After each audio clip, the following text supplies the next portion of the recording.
Monsieur Macron, avec ses 10% de voix d'inscrits, monsieur 10%, a fait une terrible répression contre les manifestants gilets jaunes. Plus de 800 blessés, des dizaines de milliers d'arrestations, des poursuites, des condamnations absolument injustes et scandaleuses contre des gens qui n'ont pas d'argent et qui sont victimes de ces choix antisociaux. Mais il n'y a pas que ça.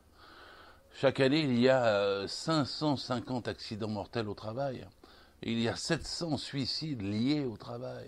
Près de 1250, plus de 2, 3 parfois par jour. La semaine dernière, il y a eu 2 ouvriers qui ont été tués dans un chantier de la région parisienne. Et il vient d'en avoir encore un à Lons-le-Saunier. Et la liste, jour après jour, s'allonge. Alors, M. Macron n'aime pas, il dit, il ne faut pas entendre parler de pénibilité au travail, mais pourtant c'est bien cette violence-là qui surgit tous les jours au travail. Il n'aime pas parce qu'il pense que les employeurs souffrent plus que les salariés, mais c'est les salariés qui produisent les richesses et qui meurent. Et le travail tue, la souffrance au travail est terrible, et contre ça il n'y a pas de dénonciation. Vous ne voyez jamais un journal télévisé où on dit voilà, il y a 2 accidents mortels, il y a 3 accidents mortels, et qui explique pourquoi et comment cela aurait pu être évité. Et il est l'heure aussi, comme ça a été fait sur la répression policière, de nous occuper profondément de cela, c'est-à-dire de mettre les projecteurs dessus et de dire ça ne peut plus continuer de cette façon-là. Depuis l'Humanité, le journal a fait une page à la mi-mars avec 123 décès entre le 1er janvier et la mi-mars. On est en juin et on doit être à plus de 200 décès. Et il faut essayer de recenser tout ça. Et là, il y a plusieurs gros personnalités, syndicats et tout, qui contribuent. Je connais mon ami Michel Bianco qui, depuis des années, fait ça.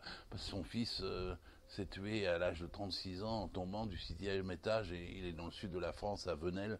Et Michel n'a de cesse de poursuivre ce combat. Et il existe d'autres militants qui ont commencé un site sur accidents du travail.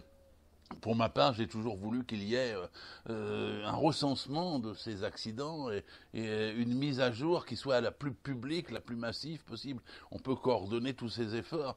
Je me souviens encore d'une visite à la Tour de Londres où il y a sur le pont qui est à côté une plaque qui dit pour construire ce pont 10 morts. Et au moins avec cette plaque, il y a un souvenir, on se dit ce sont les ouvriers qui ont fait cette œuvre. Et ça serait bien s'il y avait dans tous les endroits où il y a des victimes, dans tous les chantiers, dans les métros, comme il y en a eu à Paris, il y a eu 6 morts pour construire le dernier métro. Ça serait bien si c'était affiché. Je sais que ça ne fera jamais revenir les ouvriers qui décèdent. Mais au moins, ils ne seront pas oubliés, et au moins on dira aux autres attention, et on dira au public regardez qui fait quoi et qui souffre. Et donc recenser, c'est aussi faire cela, peut-être instaurer des souvenirs et des souvenirs actifs. Je le faisais quand j'étais inspecteur du travail et qu'il y avait un accident mortel. J'intervenais comme tous mes collègues, dans les chantiers en criant le plus fort possible pour attirer l'attention, pour faire mémoriser à tout le monde et que personne n'oublie. Voilà ce que je propose de faire, c'est qu'il y ait une coordination des efforts, qu'il y ait un site suivi, qu'il y ait